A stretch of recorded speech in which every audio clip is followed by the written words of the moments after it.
Happy Tuesday, everyone, and good morning. Welcome to Economic Alliance Snohomish County's Coffee Chats. Thank you for joining us and starting your morning with us today.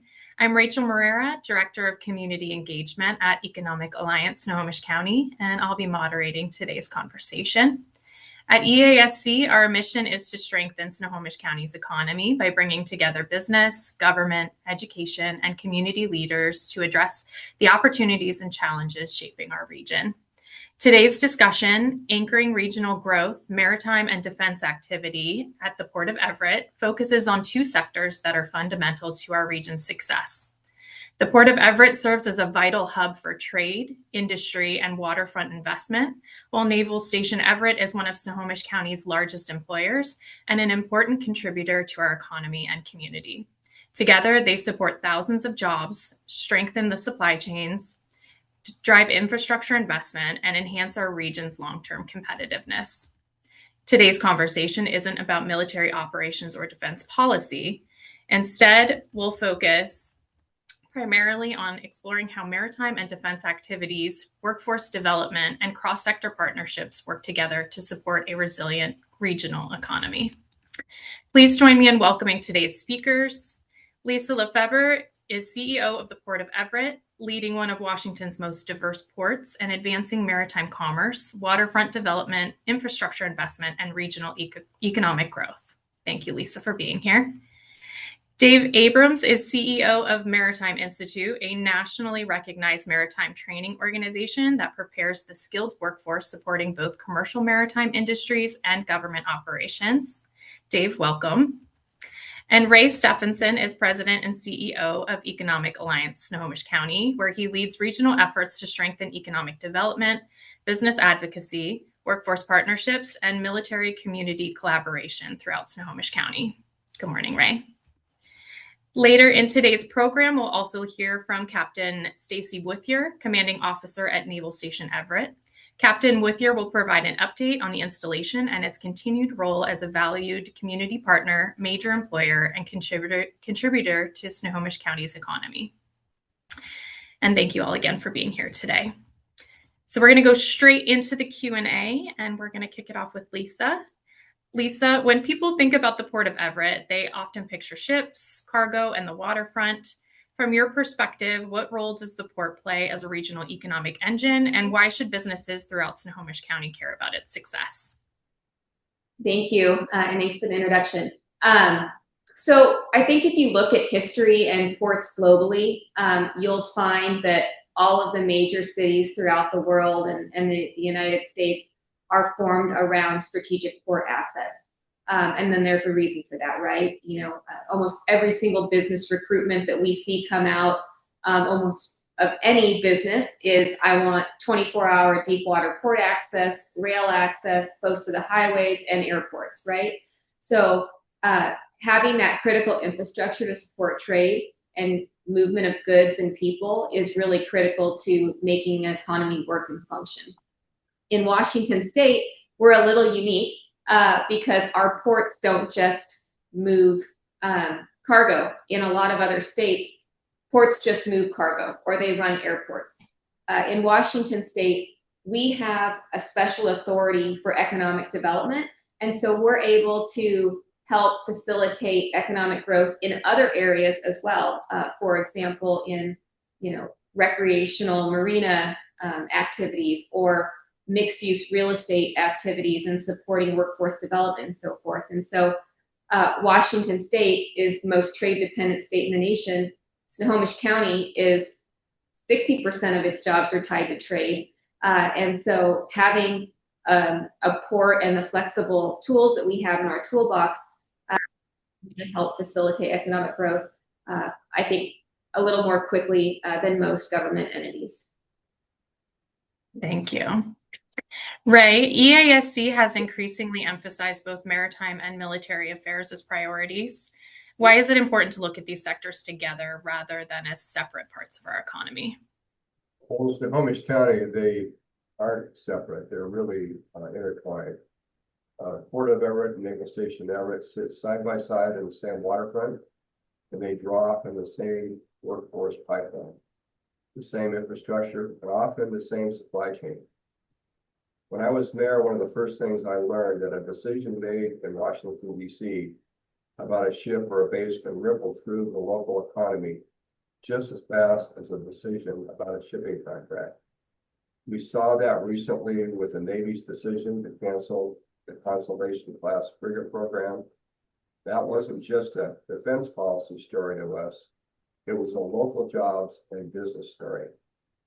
At the Economic Alliance, we made a deliberate choice to treat maritime and military as one interconnected sector because of the businesses, the workforce, and the infrastructure investments that support one almost always supports the other. If we only advocate for one, we are missing half of the picture, half of the opportunity. Thank you, Ray. Moving over to our workforce pipeline, Dave, Maritime Institute prepares people for careers across the maritime industry. How are workforce needs changing? And actually, we were just talking about this before the call started. How are workforce needs changing?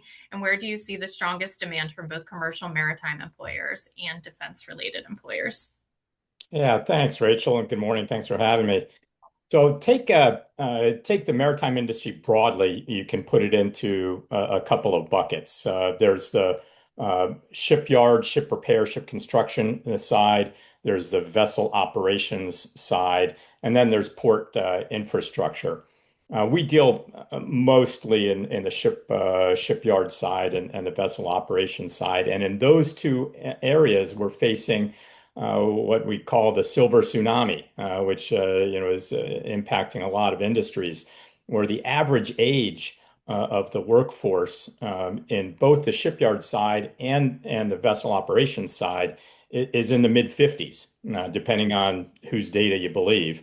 But the message is clear: the workforce is aging, and we can't just snap our fingers and create a journeyman electrician or a master or a chief engineer. It takes time. And so the biggest change is that industry is starting to wake up and realize, oh my gosh, we've got this problem that's going to start to hit us really hard.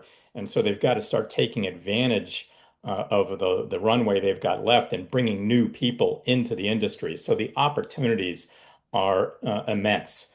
Thousands of jobs required on the vessel operations side, hundreds of thousands on the ship repair and ship construction side nationally, and of course up here in the Port of Everett, they're impacted in both areas just as we are throughout the country. So lots of opportunity. There's challenge, there's changes, but lots of opportunity out there for people that want to get in the industry. Thank you. Lisa, we're going to move back to you.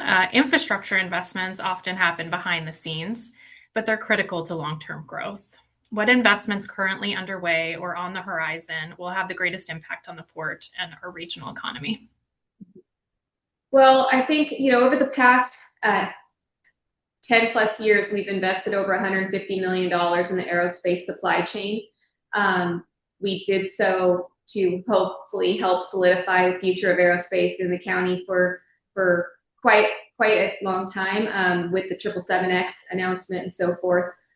So I think from an impact standpoint, that's probably one of the largest, is making sure that we have and support our largest employer of the county. In terms of other investments, the community is growing. We want to create a destination for people to enjoy their waterfront, not only from a recreational side of things, but also from being able to provide income for their family. And tourism is a big piece of that. And so even though it's a destination waterfront, there are a lot of jobs tied to the infrastructure investment we've made down here. I always say we have patient capital.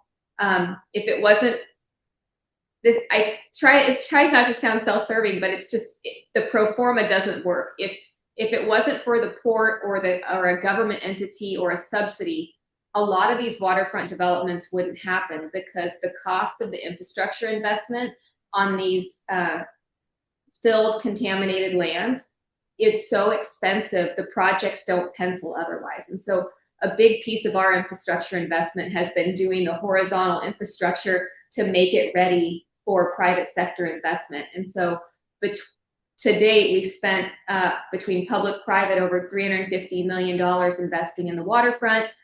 We've got about another $600 million or so to go, probably more by the time it gets fully built out. So a lot of construction jobs and investment. Kind of what's on the horizon, definitely going to continue to build out Waterfront Place. We've got our Millwright mixed use project, 300 housing units, ground floor retail, fully designed, permitted, and shovel ready. We're just awaiting financing, which hopefully will come through soon. And that will really kind of shape the center of the site out near the Weyerhaeuser Muse. We're going to be doing some really fun trails. We're in for some grant money to rebuild or to build a new trail from the Weyerhaeuser Muse all the way to basically to Blue Water. It'll be really nice, along with a festival street that will connect the new mixed-use development into the future Wharf's Edge phase. So a lot of movement on that front. We're also going to be rebuilding our boat launch, which for those of you who've launched your boats lately, it needs it. So we got a grant, fortunately, to do it. It's not going to cover all of it, but it'll get us, it'll cover a good chunk. And then we've got some exciting opportunities at the seaport that could potentially really help grow the economy and solidify, along with hoping to make sure that our tenants in the maritime industry, like the Maritime Training Institute, have space to continue to grow. So those are some of the kind of the high level, lot more, but those are some of the highlights. Oh, and the Mukilteo waterfront redevelopment. That'll be focused next year as well. Thanks, Lisa. And to those in the audience, if you want to hear more about these projects, next Monday, the 13th, which is the Port's 108th birthday, we'll be hosting the Port Report at Hotel Indigo. So please join us and hear more from Lisa on the exciting work her team is doing. Ray, we're going to move back to you. EASC's Military Affairs Committee serves as an important bridge between Naval Station Everett and the regional business community. Can you share how that work has evolved and why those relationships matter for employers across Snohomish County? I certainly can. So the Military Affairs Committee actually goes back to when I first took office in the city of Everett in 2003. And we stood up an early version to build a direct relationship with the community and Naval Station Everett, and to make sure that Snohomish County had a coordinated voice in front of the Navy and Pentagon leadership. That relationship building matters. It's part of why Naval Station Everett stayed off a base closure process in 2005. And after a few quiet years, we relaunched the Military Affairs Committee earlier this year at the Economic Alliance. But the goal is the same. Bring together business leaders, elected officials, military representatives, and community partners so we have a coordinated regional voice that understands both the national security side and the local economic impact side. We're rebuilding those direct lines with Navy and Pentagon officials. We're also using the committee to help local businesses, shipyards, suppliers, contractors know when bidding opportunities on Navy contracts are coming up. And for employers, this matters because Naval Station Everett is one of the largest employers in the county, roughly a $400 million annual economic driver. When federal decisions get made without local input, it's our workforce and our businesses that feel it first. Having an organized, standing relationship means we're not scrambling to react. We're already in the room. Thank you, Ray. Dave, from Maritime Institute's perspective, what partnerships have proven most successful in creating workforce pathways in both commercial maritime careers and defense-related industries?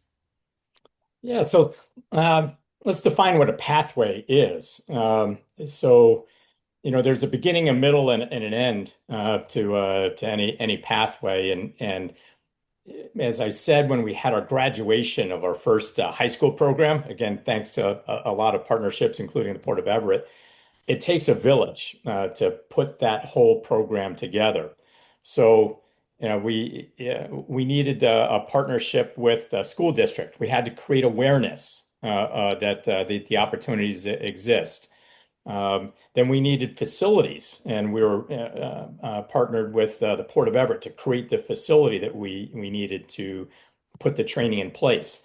Then our team came in and created the curriculum and all the training aids that were required to execute on the curriculum. And then we have employers that are there when the training's complete. The goal of a workforce pathway is to create jobs and to create career opportunities. So we need all of those elements. We need strong partners at the front end that can help us create awareness of the opportunities in the maritime area, defense and commercial. We need port facilities that can help us execute on those missions. We need our team as training providers, and we need strong employer partnerships so that we can create those jobs. That's what it takes to make the whole thing work.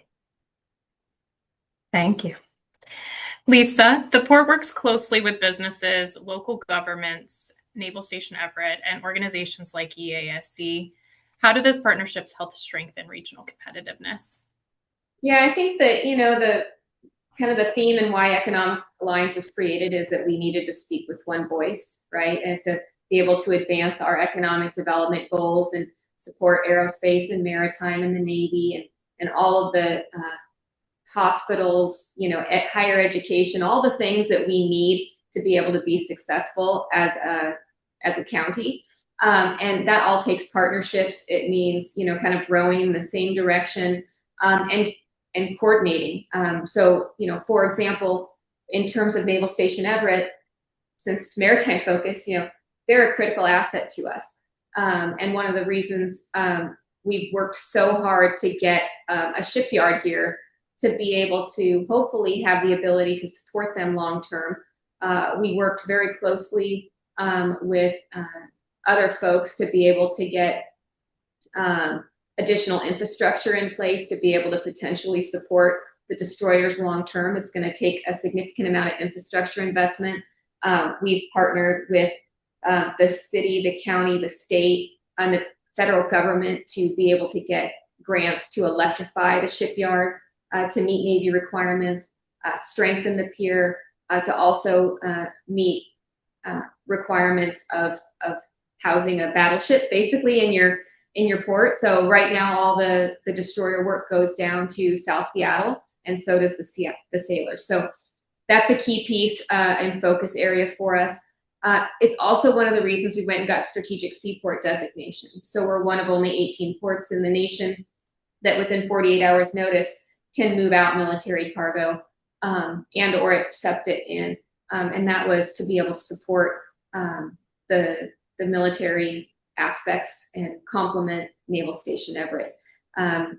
If we don't have a strong city and county partnership supporting maritime, we're only as successful as our partnership. So, sometimes shipyards and heavy industrial areas, they need protection. They need land use buffers. They need a priority in the city's comp plan to say, hey, this area, this working waterfront is critical to our local, regional, and national economy. We need to protect it. And the city's been pretty good about putting the tools in place to be able to support that and allow us to serve the role we do in the economy. Thank you, Lisa. Ray, EASC also houses Washington Apex Accelerator and serves on the Washington State Military Transition and Readiness Council. What opportunities do you see for regional businesses interested in supporting defense economy or entering the federal contracting space?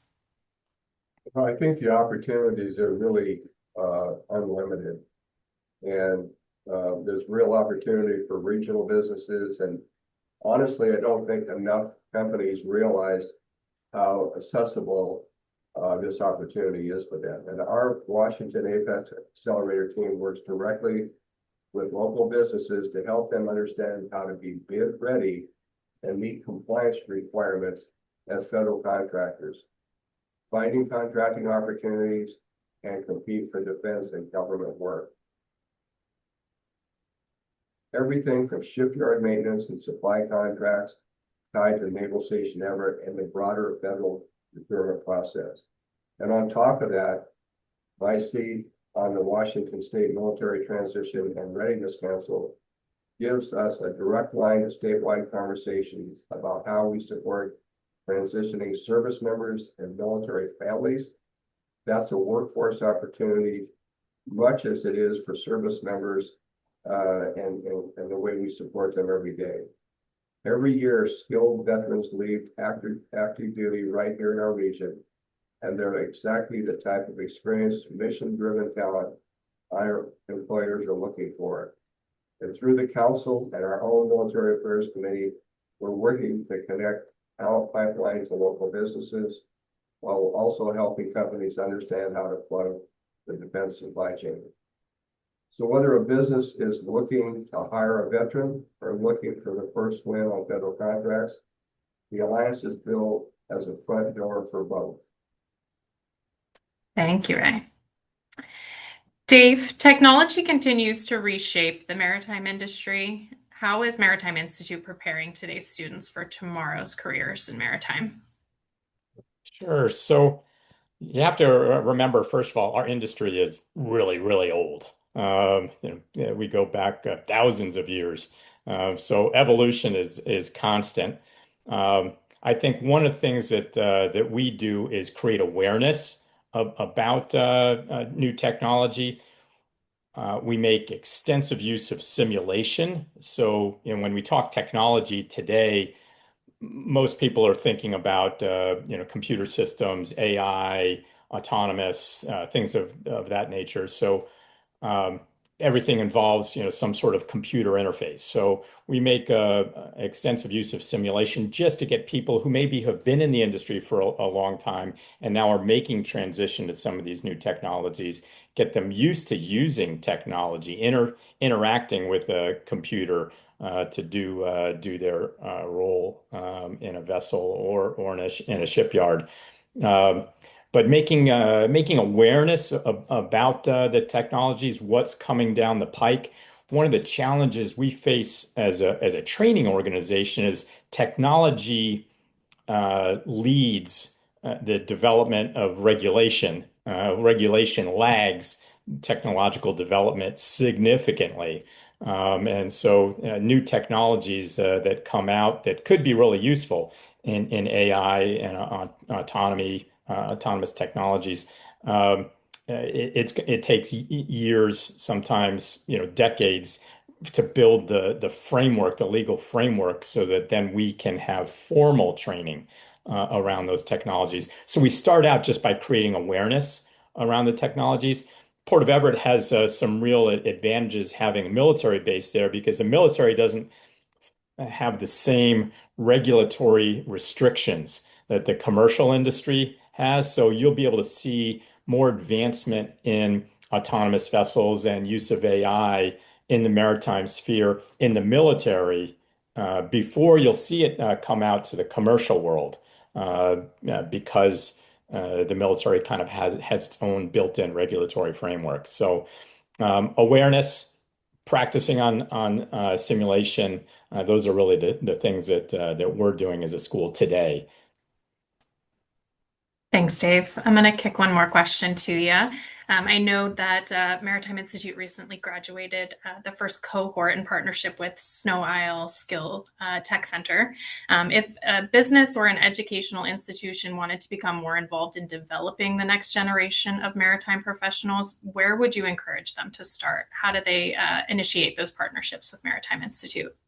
Absolutely. They could reach out to me directly. I'm very passionate about developing the next generation of mariners, next generation of people entering the industry, whether it's on the shore side or on the vessel operations side.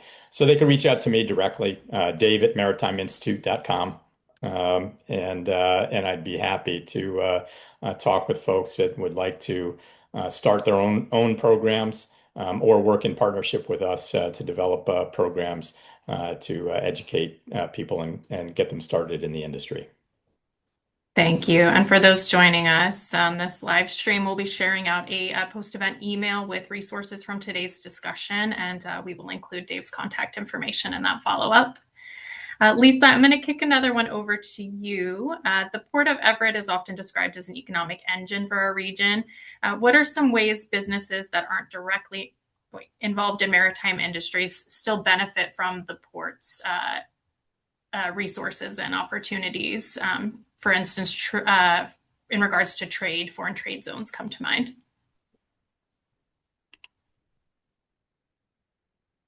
And you're muted, Lisa, sorry. There we go. We're very trade dependent. A lot of the large companies, whether they fly them in or ship them in, they need products to make and perform their business. And so ports are integral to the overall cost effectiveness of someone's business. And that's what we're seeing with the tariffs, right? They're having a strain on, the businesses. It's changing consumer behavior. It's changing manufacturing behavior. It's killing our Puget Sound ports, because if you look at a ship map, all of our cargo that should come into the United States is sitting up in the harbor in Vancouver, British Columbia. They've got more ships at anchor than they did during the COVID pandemic, if that tells you anything. And for their, 100+ ships at the port, we're at 9 in the Puget Sound region. So it's not a matter of if.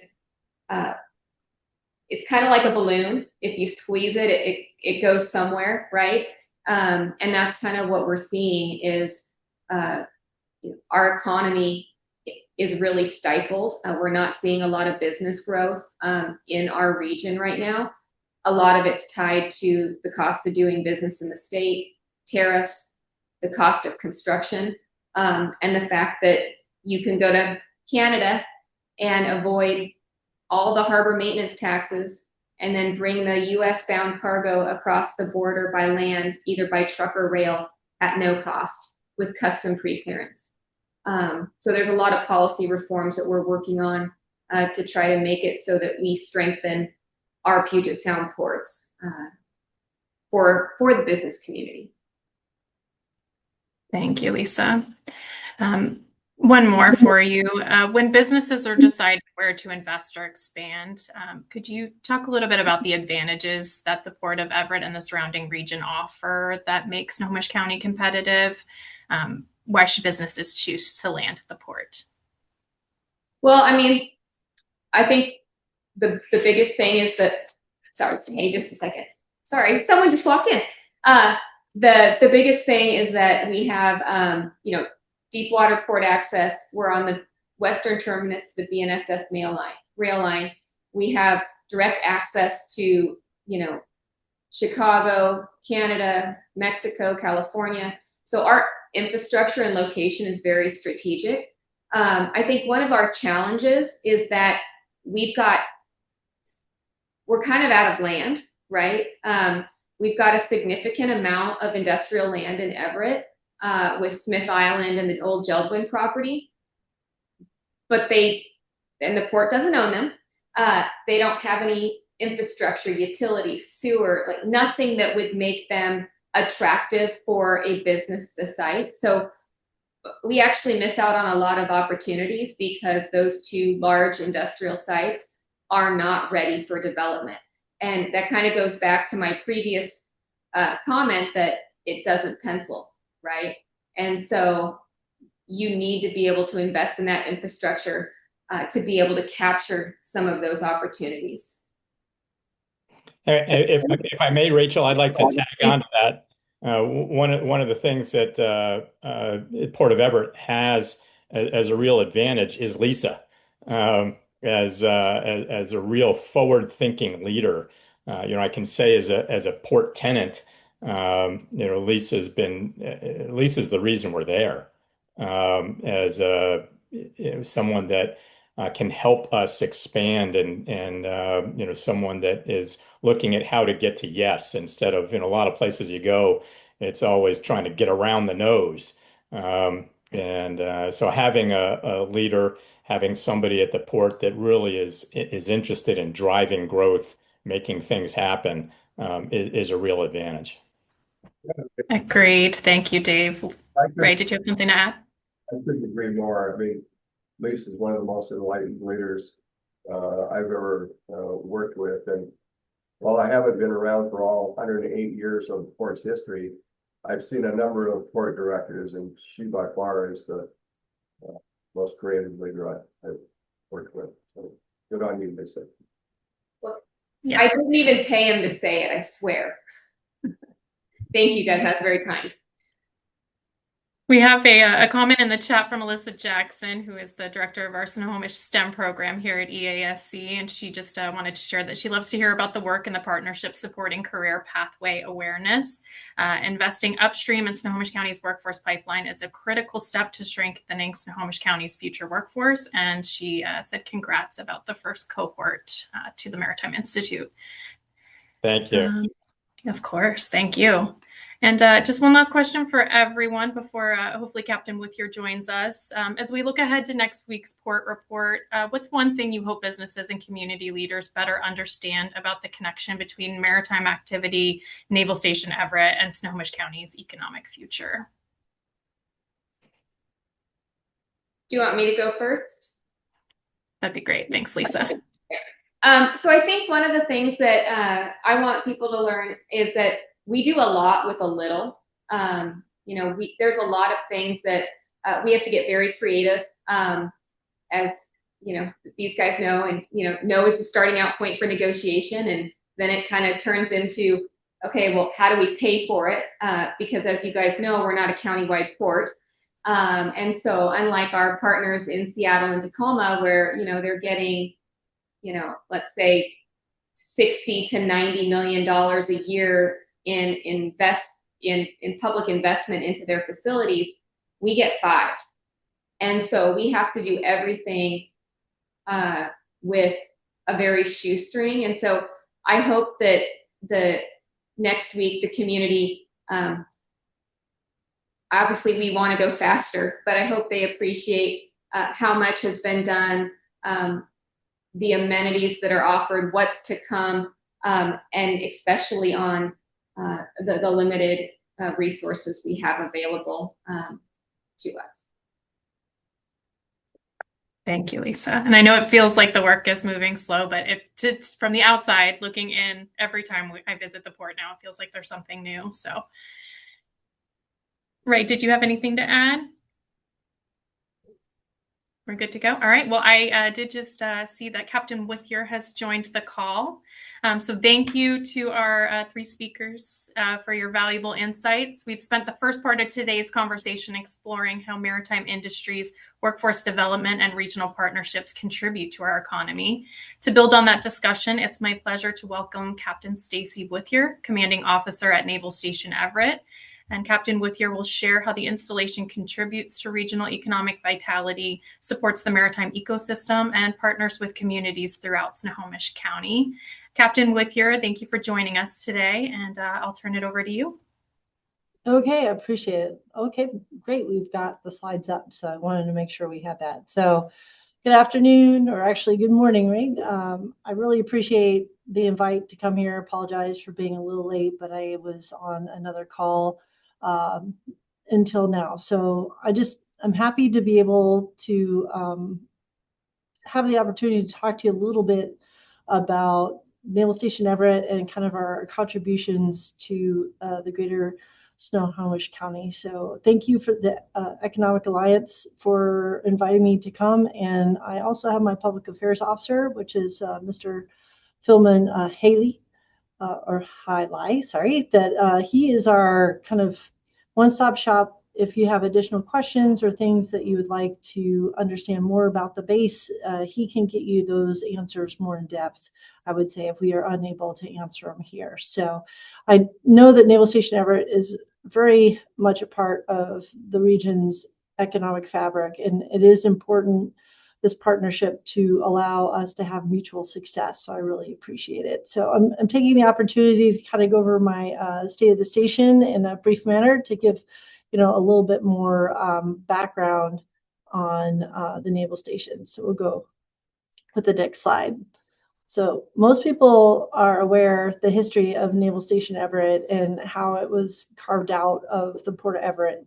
And it was based on the community recognizing when the Navy said we need another important port for Navy assets, to look at Everett as kind of the number one spot for that. So in 1984, which we broke ground, we've really kind of developed the base together, and through a lot of world events, we've kind of made it what it is today. And we really appreciate the partnership with the Port of Everett right outside our gate, and Naval Station Everett and Snohomish County, that supports not only the infrastructure and the mission of the base, but also the families, the sailors, and the civilians that work here. So we really appreciate that partnership very much. So what is Naval Station Everett? So it is it's a strategic launch pad and a deep water port that allows the Navy's broader global missions, for protecting international trade routes to providing humanitarian relief. So there's a lot of different missions that we support. And our versatile forces, which are our destroyers and our one Coast Guard cutter, kind of allow the larger, I would say, national security strategy to really come to light.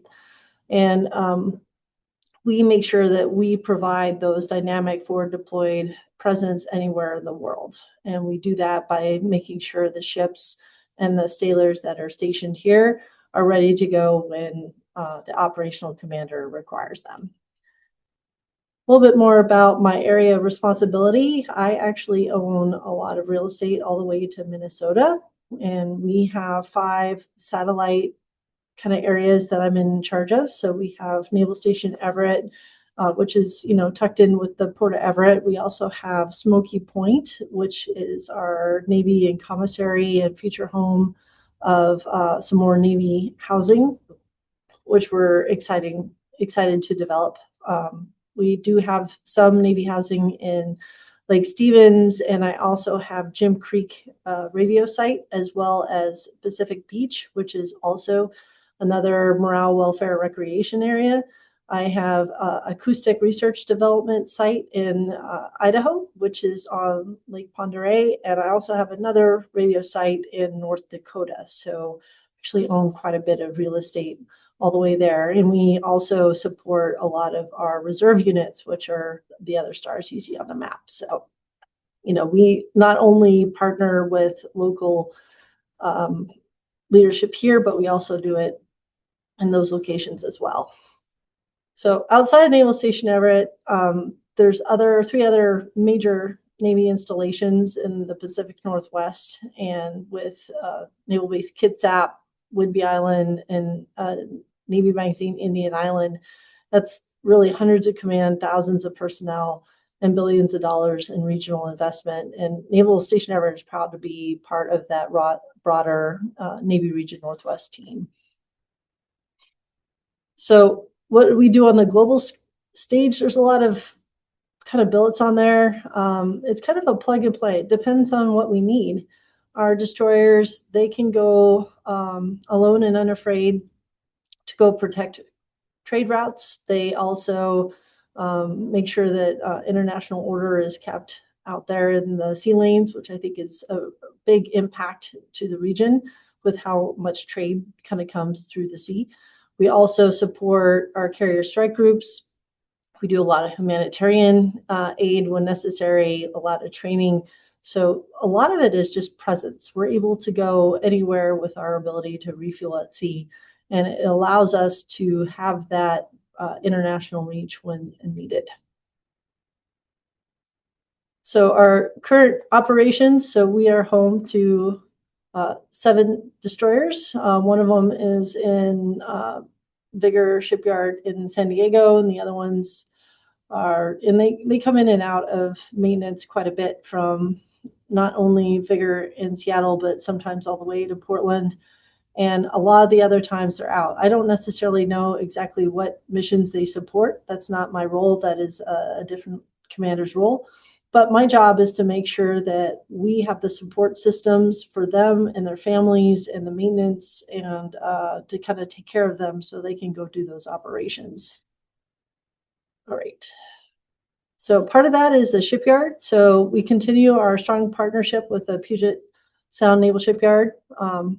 Like we did a big modernization of the USS Cape St. George. That was about a year and a half ago, which was a lot of operational work, but it allowed that asset to get back into the fight and get back to San Diego. So we do periodic maintenances with our destroyers on the installation itself, and we help get the great things back out into the fight. As we know, metal things on seawater tend to need a little bit of work. So there's always the importance for maintenance and the expansion of maintenance for the Navy.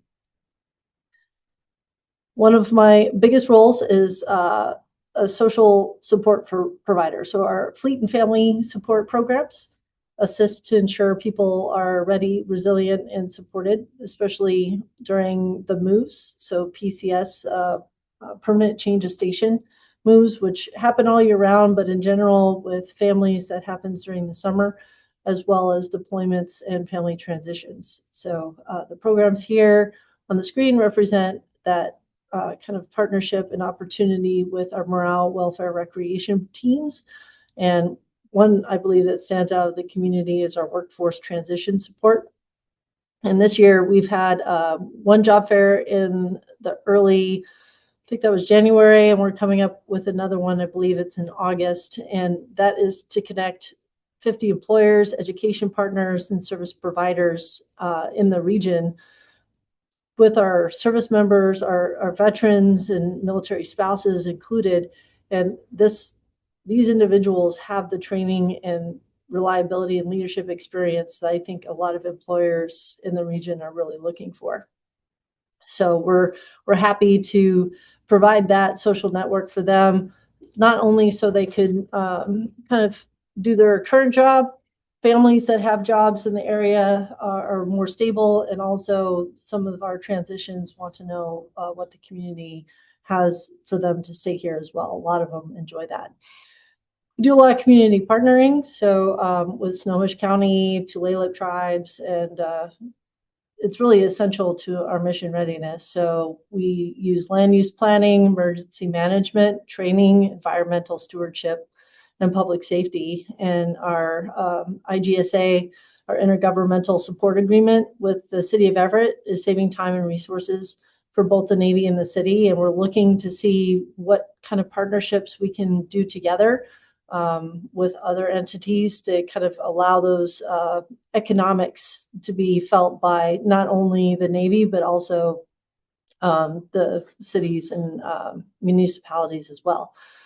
We have military working dogs. We have one of the best kennels in the region. I'm just going to say that. And our fire teams, we are growing our fire department, and we're looking forward to kind of doing additional mutual aid now that our fire department is getting bigger. So that and our volunteers, we have sailors that volunteer for the canoe journey. We like doing JROTC events, and we also love coming to talk to schools for mentorships and Veterans Days and other events and the like. So we like to come out and kind of see them. And Lake Stevens housing community is very engaged, and the Lake Stevens School District has been very welcoming to Navy families. Navy families really look forward to being there. And in the next couple of years, we plan on getting the PPV in Marysville, which I think is going to be another addition. It's another 108 homes. I'll talk about that a little bit later, to get those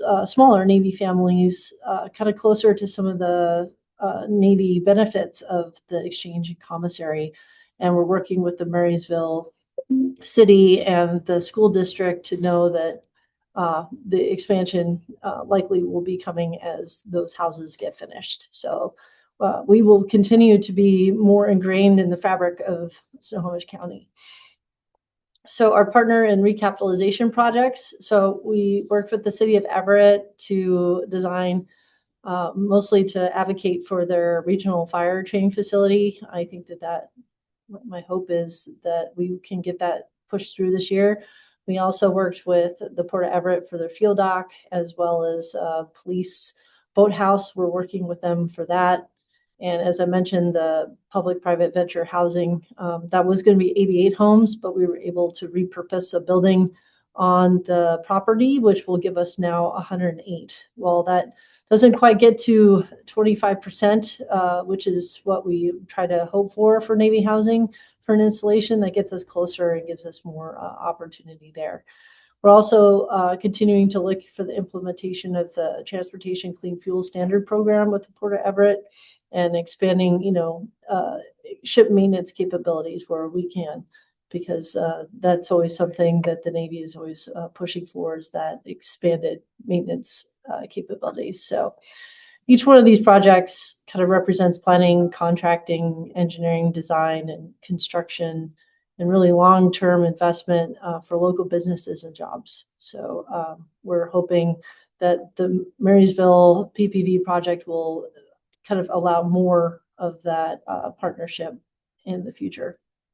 So for some of our environmental stewardship, we work closely with the Tulalip tribes, the Stillaguamish tribes, and the Swinomish Indian tribal community to protect land, water, and wildlife. We've kind of cleaned up some of the drainage systems around Smoky Point, and a lot of protection for the long-term growth forests in Jim Creek, as well as bat studies, bear studies, and kind of protection of the marbled murrelet as part of that. So we do respect the cultural resources of the region, and we try to partner where we can to kind of help each other kind of keep the natural resources alive and well. So talk a little bit more about the economic impact. So the numbers are pretty compelling, and this is from the 2024 Washington State Defense Economic Impact Study. So Naval Station Everett was a significant economic force in our region. So, it really added a lot to the gross state product, which was nearly $1 billion. And because of our investments are multiple tiers, more families come here, then they want to invest here, they want property here, then they want to, have a job here, they spend here. So that really kind of shows how the military in itself kind of adds to the economics kind of heartbeat of the area. So minus the statistics, we really appreciate the partnership with our community, because without a strong community and a place where a Navy family can say, okay, this is home, I know my neighbors, and I might not know as many people in the area, the community that they feel both from the school, the neighborhoods, and the churches allow that family to be supported, especially when their loved one is overseas for maybe even 6 months at a time. So we really appreciate that. So the state numbers are impressive, but I wanted to bring it a little bit closer to home. So according to the recent Defense Economic Impact Study, defense activity in Snohomish County supports hundreds of millions of dollars in local contracts, compensation, and veterans benefits. So we work with local contractors across the industry for ship repair, construction, medical equipment, research and development, and aerospace supplies. So when we talk about Everett and the Navy's presence here, we're talking about national defense, but we're talking a lot about jobs, veterans, families, and partnerships.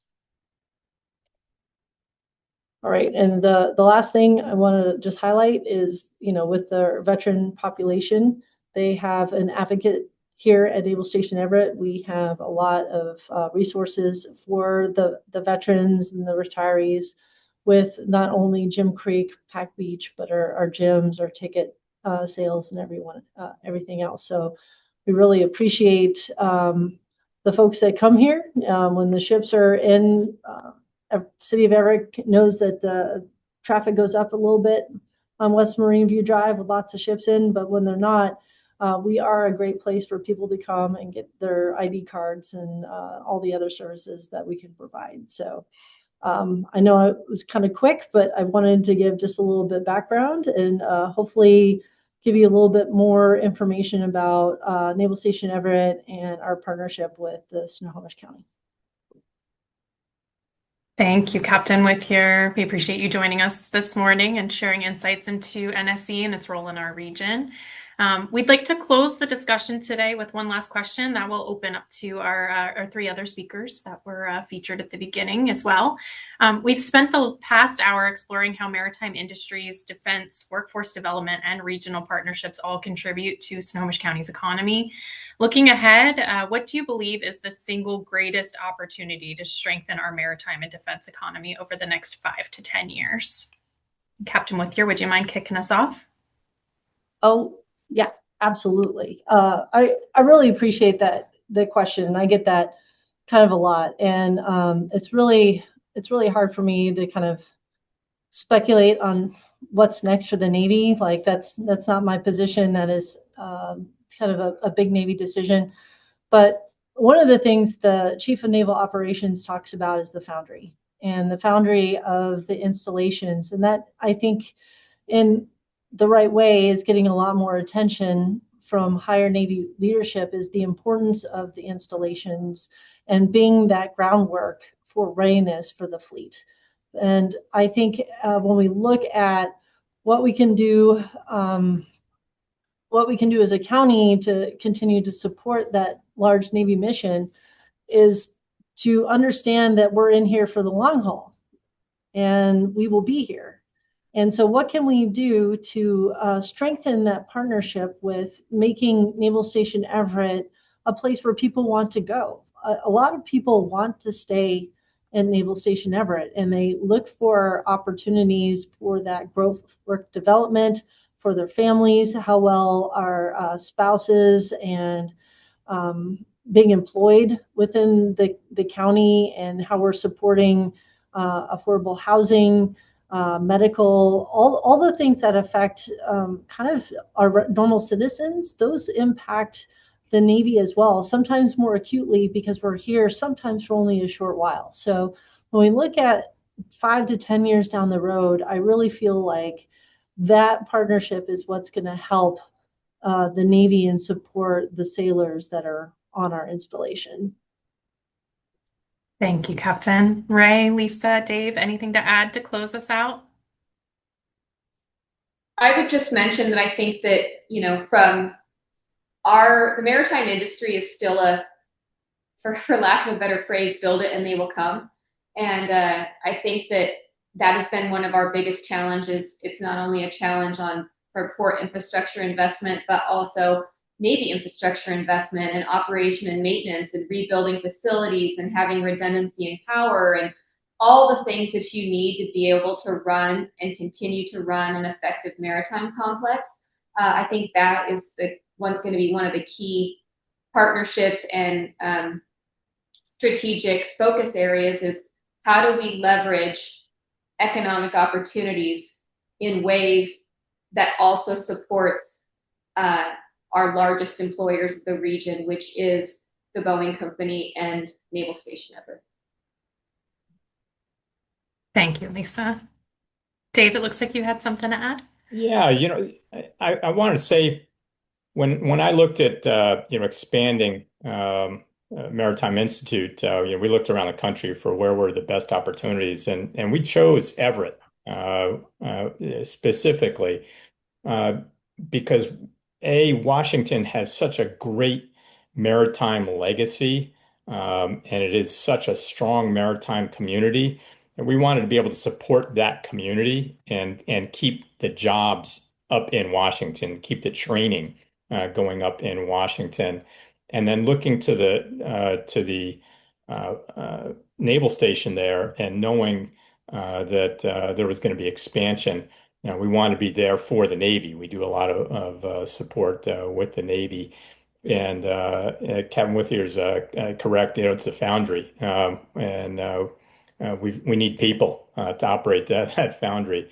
And so our the opportunities that are going to exist up in that area over the next decade are going to be tremendous. And so we want to hopefully help folks prepare for those opportunities. Thank you, Dave. Ray, you want to close us out? Anything to add?